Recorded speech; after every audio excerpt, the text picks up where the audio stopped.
Bonjour à tous, 13 novembre 2022 en Gironde, retour sur le lieu. Nous avions vu le sphinx du Liseron sur le bord de la route, enfin la chenille du sphinx du Liseron. Donc 23 jours plus tard, voilà ce qu'il en est. Alors je suis venu entre temps mais sans filmer il y a 8 jours, donc 15 jours après le passage sur le bord de cette route où il y avait la chenille du sphinx du Liseron. Et il y a 8 jours ils ont fait un broyage à ras de toutes les herbes qu'il y a sur le bord de la route. Ça a été broyé pour rien, on a pu voir ce qu'il y avait là, il n'y avait que des plantes herbacées. Hein. En plus nous sommes fin novembre, c'est complètement débile. Et là ils ont probablement tué plein de chenilles, de diverses espèces de papillons. Ils appellent ça déboucher les fossés. Là ce qui se passe, vous voyez ce qu'il y a là. Là on voit une fleur d'une polygonacée. Hein. La renouée persicaire. Et puis là, tout est broyé. Je vais vous montrer, il y a une couche comme ça là, d'herbe comme ça épaisse là, dans le fossé. Donc ils sont en train de pourrir les fossés, de pourrir l'eau des fossés, de pourrir l'eau des rivières, de tout pourrir en fait. Alors je dis dans les commentaires que la chenille du sphinx du Liseron là, elle va probablement se nymphoser hein,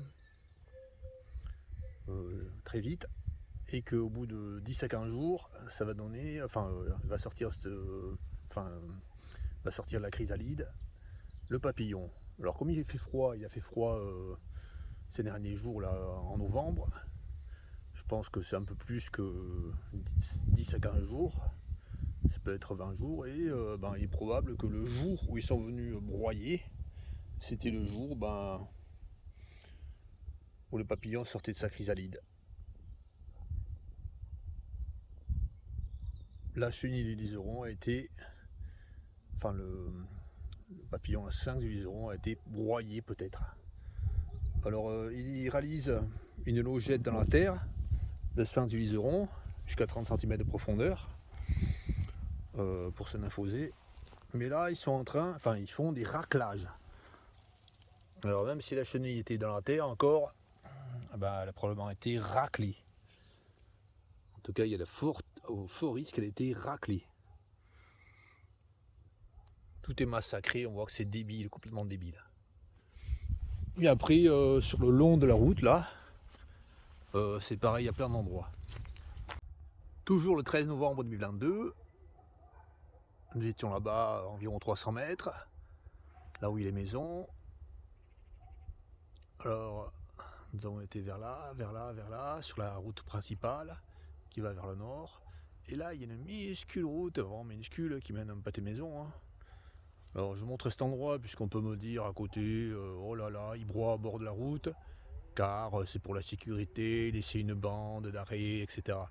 Mais c'est des conneries, c'est pas pour ça qu'ils font ça. C'est par imbécilité extrême. Là, nous avons une minuscule route à voiture qui mène vers un pâté de maison. Hein.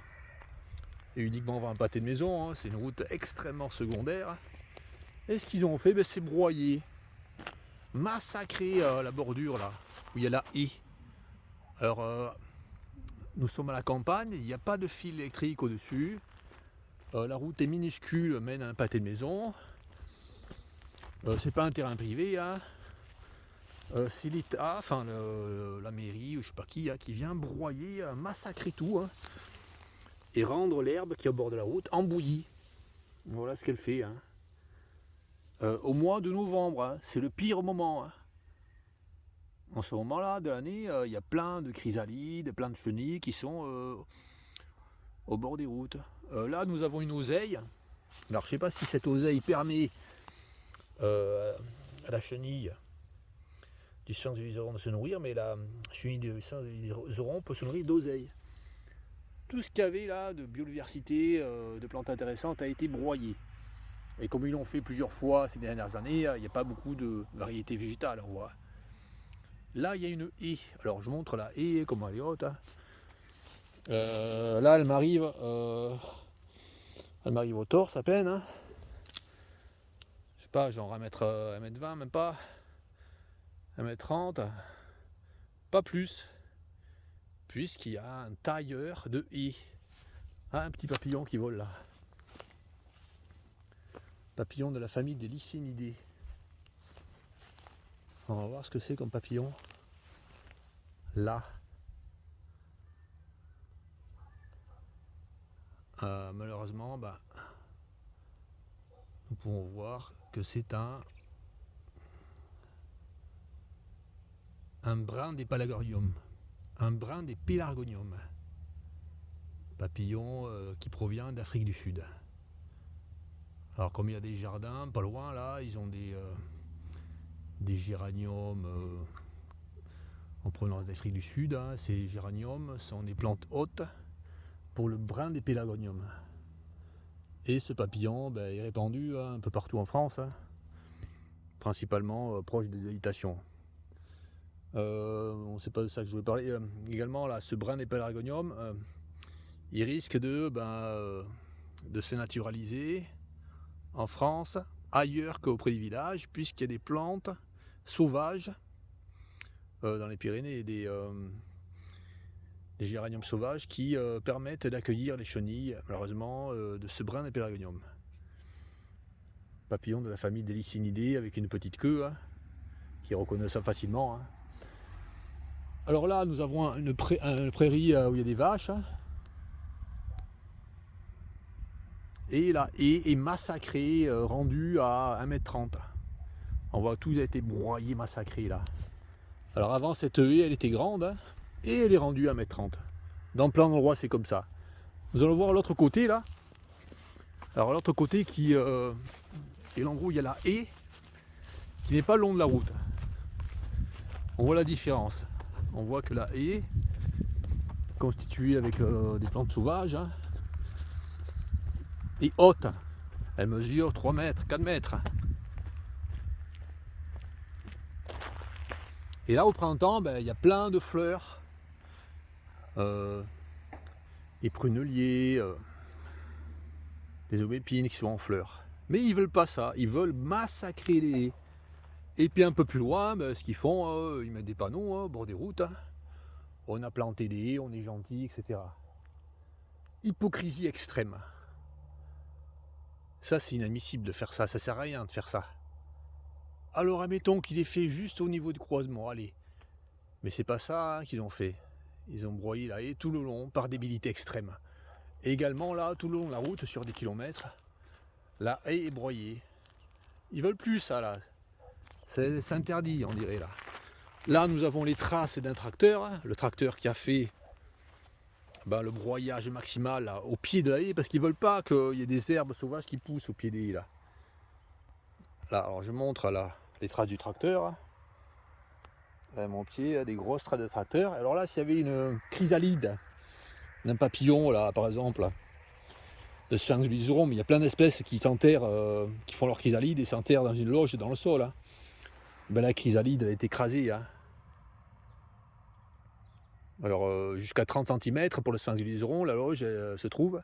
Mais pour d'autres papillons, c'est pas à 30 cm, hein, c'est à 10 cm, à 5 cm, à 2 cm. Ah là, nous avons les plantes qu'il y avait. Hein. Là, ce compagnon blanc, hein, s'ils n'avaient pas fait de broyage débile, là, il y aurait plein de compagnons blancs, hein, sur le bord de la route, mais ils veulent pas. Et là, ce que je disais, la bordure, comme elle devrait être, partout là, le long. Ça gêne pas, c'est loin de la route, c'est débile de broyer ça. Mais ils veulent plus qu'il y ait de haies. Et puis surtout, ils veulent plus qu'il y ait de plantes herbacées. Les maniaques, ils veulent plus qu'il y ait de plantes herbacées comme ça là, au pied des haies. Là, les plantes herbacées, je montre mon pied là, pour l'échelle. Comme ça là. C'est essentiel pour la biodiversité des papillons. Puisque il y a les vignes à côté là. Il n'y aura pas la même insectes dans les vignes. Après de l'autre côté il y a les prairies à vaches, encore que là c'est une prairie à vaches extrêmement laissée sauvage. Hein. Mais souvent il n'y a pas les mêmes insectes dans les prairies à vaches. Et la biodiversité ne se maintient à la campagne qu'au bord des haies et dans les haies. Pas seulement dans les haies. Alors les petits rigolos qui mettent des haies, qui plantent des haies de plantes australiennes en mettant du plastique au pied, hein, ils font pas une protection de l'environnement, ils font une destruction de l'environnement. Et là encore une oseille. Il y a plein d'oseilles. Hein. Alors je sais pas dans quelle proportion les oseilles permettent la vie du sphinx du liseron. Ils ne mettent pas. Peut-être que c'est de temps en temps que ça arrive, que les chenilles du sphinx du liseron aillent sur les oseilles, ou alors que ça arrive très souvent, aussi souvent que sur les liserons. Je ne sais pas. Et en Afrique, le sphinx du liseron a comme plante haute, nourricière, c'est-à-dire pour les chenilles, la patate douce. Alors, c'est pas naturel que le sphinx du liseron ait la patate douce comme plante haute en Afrique, puisque la patate douce est originaire d'Amérique du Sud. La patate douce est une plante de la famille des convolvulacées, pareil que le liseron.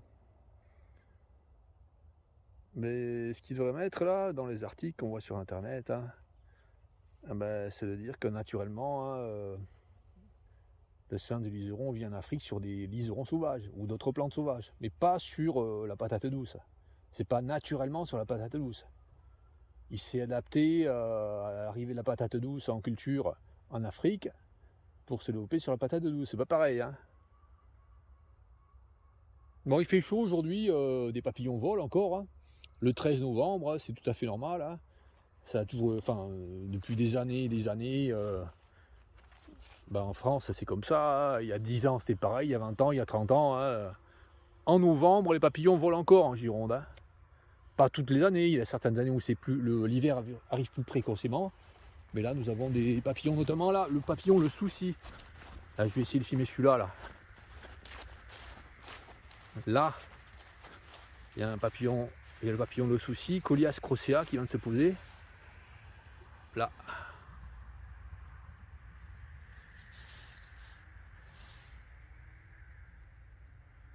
Qu'est-ce qu'il fait? Est-ce qu'il pond? Ah ouais, je pense qu'il va pondre là. Moi, j'arrive pas à viser bien. Là. Voilà, on le voit là.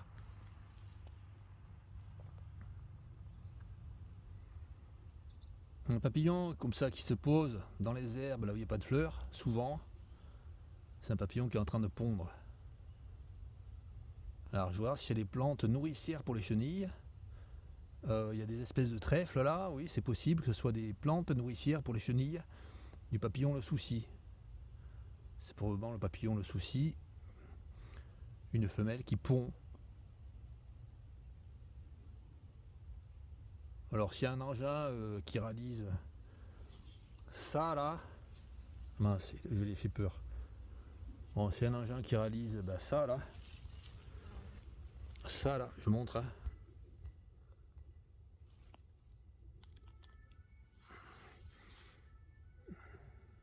Après la ponte, ou après que les petites chenilles soient écloses, commencent à grignoter les feuilles, les chenilles sont mortes. Hein. Il n'y a pas de possibilité de vie de chenilles quand ils ne font que broyer. Et là, ils font que broyer. Il y a plein de plantes qui sont intéressantes, là, qui permettent la vie de plein d'espèces de papillons. Sur ce lieu-là, partout.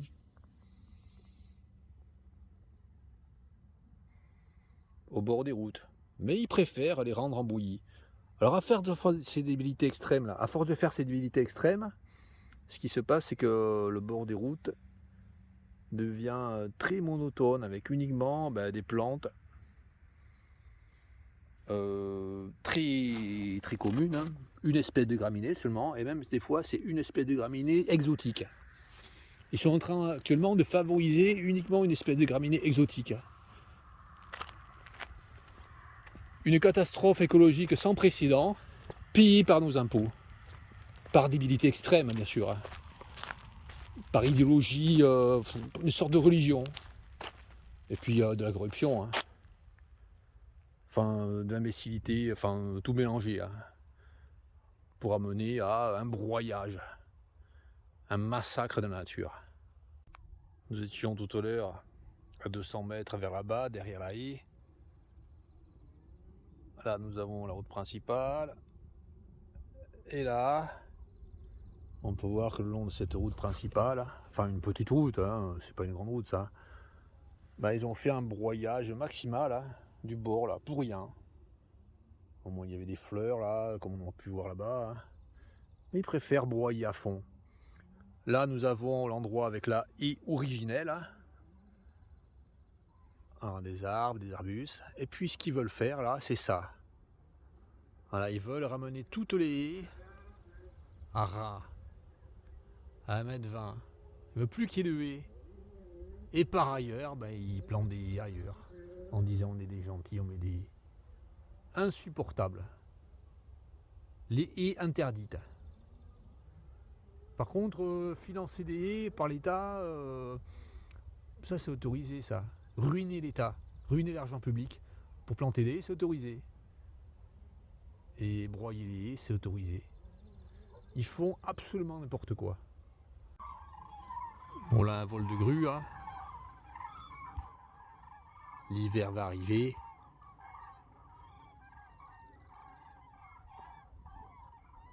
Nous sommes 100 mètres plus loin. Là, c'est un massacre encore sur des kilomètres sur le bord de cette route. Hein. On peut voir que là qu'ils ont raclé là, carrément des trous dans la terre. Pour rien, hein, par débilité extrême. Hein. Toute l'herbe là, toute l'herbe est massacrée pour rien. Ça sert à rien ce qu'ils ont fait là. Une petite route de campagne, on peut rester avec une herbe haute, hein, mais ils préfèrent massacrer. Alors bon, s'ils faisaient ça sur un endroit seulement, on dirait bon, allez, tant pis quoi. Mais ils font ça sur des centaines de milliers de kilomètres peut-être. Ils l'ont déjà fait au printemps, et puis ils le refont en automne. Ils le refont en novembre, alors que la végétation va rentrer en dormance. C'est débile, mais débile à un point extrême. Et là encore, hein. Là, la haie est encore plus basse. Hein. Allez, je sais pas moi, 1 mètre. Une haie de 1 mètre. Hein. Parce que il faut qu'il y ait une haie de 1 mètre. Hein. C'est interdit, hein, une haie plus haute, plus haute. Et là, on peut voir ce qu'il y a sur les haies qui sont laissées hautes. Il y a des fruits souvent, consommés par les oiseaux. Là, c'est une haie avec des fruits. C'est une aubépine.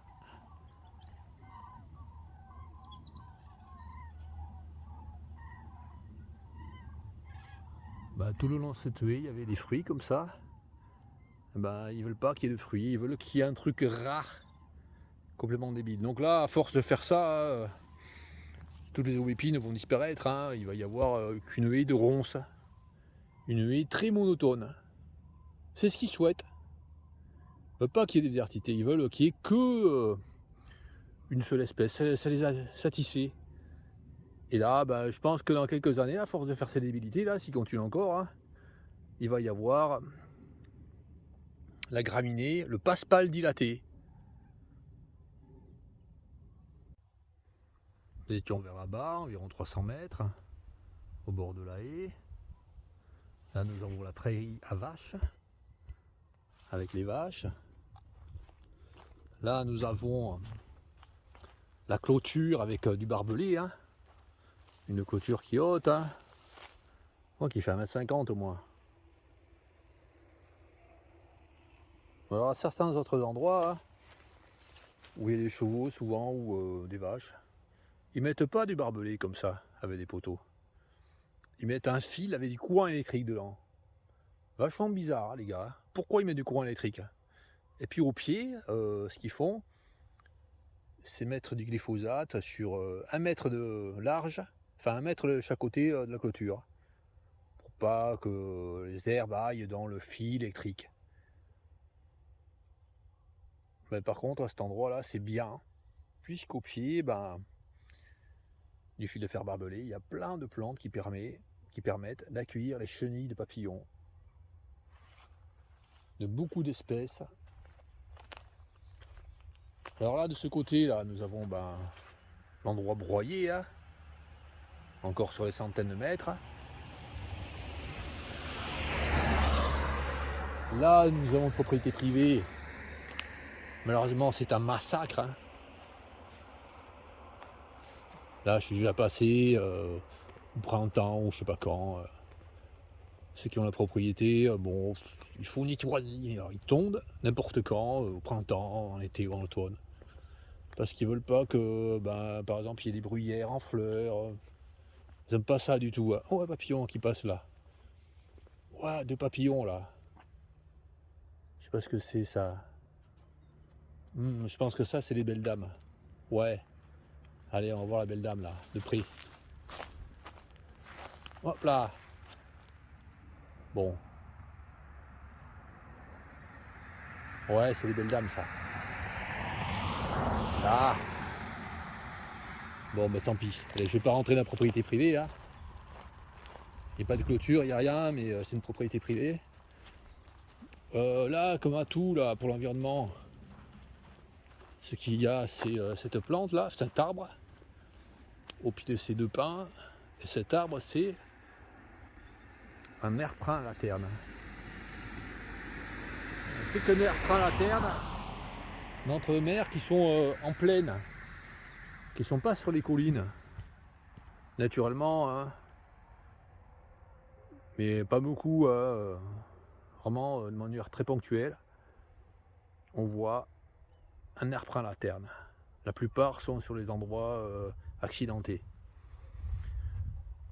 Plante nourricière pour le papillon, pour les chenilles papillons, le citron de Provence, et également le citron. Mais souvent, les gens, quand ils ont un merprin laterne qui pousse au fond de leur jardin, ils considèrent que c'est une saloperie, une broussaille de merde. Donc ils viennent et puis ils débroussaillent. Parce qu'ils trouvent ça dégueulasse. Ils aiment bien, eux, surtout ce qui est chêne d'Amérique, liquide en barre, blablabla du Japon, blablabla de Chine, tout ça. Mais ils n'aiment pas les plantes naturelles. Ils ne savent même pas ce que c'est. Ils ne connaissent pas en général. Ils ne savent même pas ce que c'est. Même des gens qui habitent dans un village depuis 70 ans ou 80 ans. Hein, je leur demande, vous savez ce que c'est comme arbre ça là? Alors les merprin laterne, peut-être qu'il y en a certains qui connaissent, mais la filaire par exemple. J'ai demandé dans le village où il y a de la filaire, beaucoup de filaire. La personne m'a dit ouais, j'habite ici depuis 70 ans, je suis du village et tout. Je sais pas ce que c'est, elle m'a dit la filaire. Enfin, elle ne connaissait pas la plante qu'il y avait au bord de sa propriété. Malheur d'endroits pourris de pays. Là, on voit la propriété là. Ça c'est le calune qui a été broyé à n'importe quand il est en fleurs, n'importe quand, il broie le calune. Et puis là, au pied du pin, là, ce que nous avons, c'est une bruyère. Hein.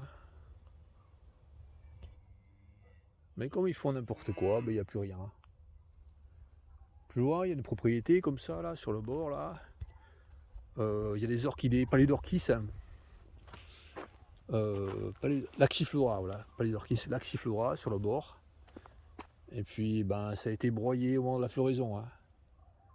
Au printemps, ça a été broyé, là. Enfin, vers avril, ça a été broyé. Il y a un gars qui a vu la fleur, il a dit, oh, faut nettoyer, il a broyé, il a coupé Paludorchis Laxiflora, qui s'appelait l'orchis à fleurs lâches, mais je préfère l'appeler autrement. Ah, un petit papillon là. Un petit papillon de la famille des Lycénidés. Bon, il s'est envolé, hein, je sais pas ce que c'est, hein, de loin comme ça. C'est pas évident à savoir ce que c'est, mais bon, en tout cas, on peut savoir à peu près. Au mois de novembre, il y a une poignée d'insectes qui volent comme ça, de cette famille. On peut exclure déjà d'emblée certaines espèces qui ne volent jamais jusqu'au mois de novembre. Pour la reconnaissance de ces papillons, donc c'est facile.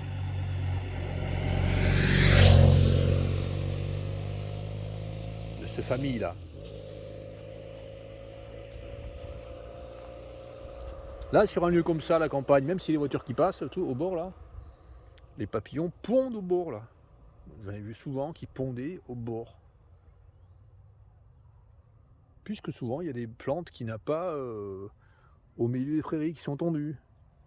Donc préférentiellement, les papillons, ils préfèrent pondre au bord. Et après, ce qui se passe, malheureusement, plus particulièrement depuis de nombreuses années, là, enfin depuis quelques années, c'est un massacre.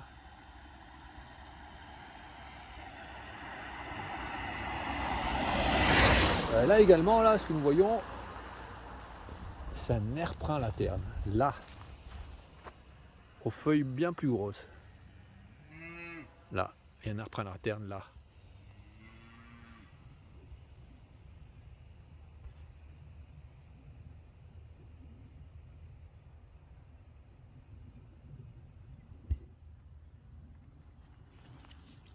Et malheureusement, au coin là, de la prairie, des robinets faux acacias. Qui après donnent plein de petits robinets faux acacias qui remplacent les plantes autochtones. Le robinet faux acacia est considéré par beaucoup de gens comme un arbre qui vient de la région.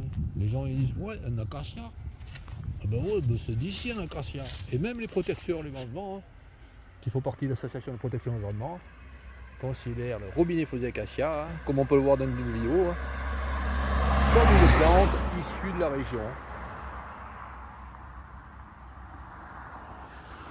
Allez, allons plus loin. Juste quand j'ai coupé là, je vois un petit arbre au bord de la propriété là, qui pousse de manière, retourne à l'état sauvage. Là, ici, là. C'est un févier d'Amérique, avec ses grandes épines là. Non, c'est un jeune févier d'Amérique. À Libourne, là, il y a des plantes, des arbres qui ressemblent à cet arbre. Et je m'étonnais qu'il n'y avait pas de grandes épines sur le tronc. En cherchant sur les sites de jardinerie, j'ai vu que il existait des variétés ornementales de févier d'Amérique sans épines. Je pense que c'est le cas à Libourne. Donc des plantes des arbres qui viennent d'Amérique, originaires d'Amérique, ont été mis à Libourne. Là nous avons du lierre qui est mangé par des insectes. Une des chenilles qui se nourrit des feuilles de lierre. Encore un connard. Il y a plein de gens comme ça, ils klaxonnent. Pour rien, je sais pas, c'est interdit de faire ça. Ils klaxonnent comme ça, on est au bord de la route, on se promène. Comme ça, tout le temps. Bon, alors là,